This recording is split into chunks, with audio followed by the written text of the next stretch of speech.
paano nga ba natin malalaman kung ang nabili nating phone na brand new cellphones or second-hand cellphones ay fake or hindi? Guys, be careful na ngayon kasi marami na pong nagtitinda ng mga cellphones ngayon, lalo na sa mga mall, akala natin na original pero hindi pala. Pero bago kayo bumili ng cellphones, tingnan nyo muna ito para masigurado kayo kung fake ba ito or original cellphone. So ngayon po, buksan natin ang ating phone settings, tap lang natin. Then dito sa settings, scroll up nyo lang. Ayan. Then itap nyo ang about phone. Kung wala dito ang about phone, pwede nyo siya i-search dito, about phone. Ayan. About phone. Then search lang natin. So makikita nyo sa baba may about phone, tap lang natin. Ayan. So lalabas po dyan ang phone number, product name, ayan ang product name is Galaxy A23 5G. So may model name, then serial number, then meron ding IMEI slot 1 and slot 2. So itong IMEI slot 1 guys, i-copy nyo ang numbers. 15 digit po yan siya, 2, 4, 6, 8, 10, 12, 14, 15. So i-copy nyo siya.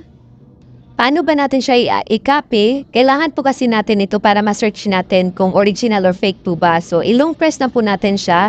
Then, exit tayo dito sa About Phone. Then, dito naman tayo sa Google Chrome. Itap lang natin. I-search natin dito sa search engine www.imei.info. So, kapag andyan na, i-search nyo lang. Ayan, so lalabas po dito ang IMEI info. So then, dito sa baba guys, check IMEI number to get to know your phone better. This number, you can check some information about the device, example, brand or model. Ayan, so dito guys, enter IMEI. So yung nalong press nyo na IMEI slot 1, i-paste nyo dito. Ilong press nyo lang, then itap nyo ang paste. Ayan, so kapag naka-paste na po, i-click nyo itong box. Ayan. Then, i-check nyo guys. I-tap nyo ang check. Then, dito, sasagutin nyo lang ang tanong dito. Please click all the entities similar for the following pattern. So, bed po siya. So, i-tap lang natin ang bed, bed, bed. Then, tap verify. So, kapag okay na, i-tap nyo lang ang word na check. Yan. So, checking na po siya. So, hintayin na po natin ang kanyang result sa ating IMEI slot 1. Ayan. So, dito guys, meron siyang result. So, Samsung IMEI TAC. Ayan. Then, yung model niya. Then, brand, Samsung. Then, IMEI.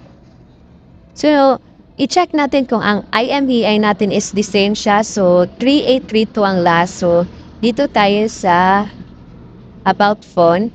Ayan. So, IMEI slot 1, 3832. 3832. So, the same siya. Then, top checks. So, Samsung warranty. Andito yung mga details niya, guys. So, kapag na-search mo ang IMEI slot 1, yung 15-digit number, kapag naka-search na siya dito, tapos wala po siyang lalabas na mga information, mga basic informations, advanced checks, ganyan, the same dito guys, ay